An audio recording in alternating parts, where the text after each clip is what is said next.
Penny Wong has cautioned the banks to think about how their customers will react before setting their interest rates. Meanwhile, Shadow Treasurer Joe Hockey has blamed the government for yesterday's official rate rise, saying it could have been avoided with a little less spending. The banks are treating the Australian people with contempt because the government is completely insipid and weak in standing up to the banks. Mr Swan reacted angrily to the Commonwealth Bank's plan to almost double the RBA's increase. He says he'll announce banking reforms next week.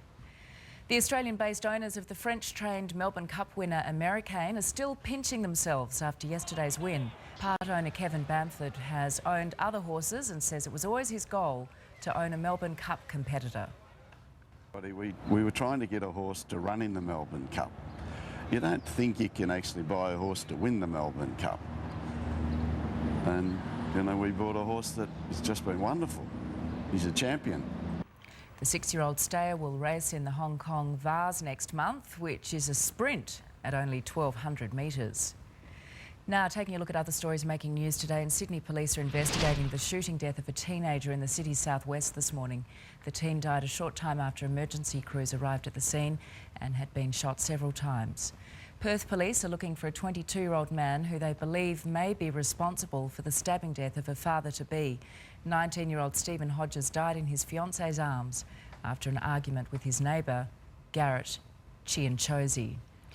And in Melbourne, supermodel Jerry Hall will be on hand to launch a new beauty product today at Myer. Now to sport, and Australia's cricketers are aiming to stop a 5-match losing streak when they take on Sri Lanka in the first one-day international in Melbourne. Ricky Ponting will miss the game for his grandmother's funeral, so Michael Clarke will captain the team. Bart Cummings and Dato Tan Chin Nam are set for talks about the future of So You Think, with the owner considering retiring the stallion to stud. Brisbane is chasing top spot in the A-League when they take on Wellington tonight.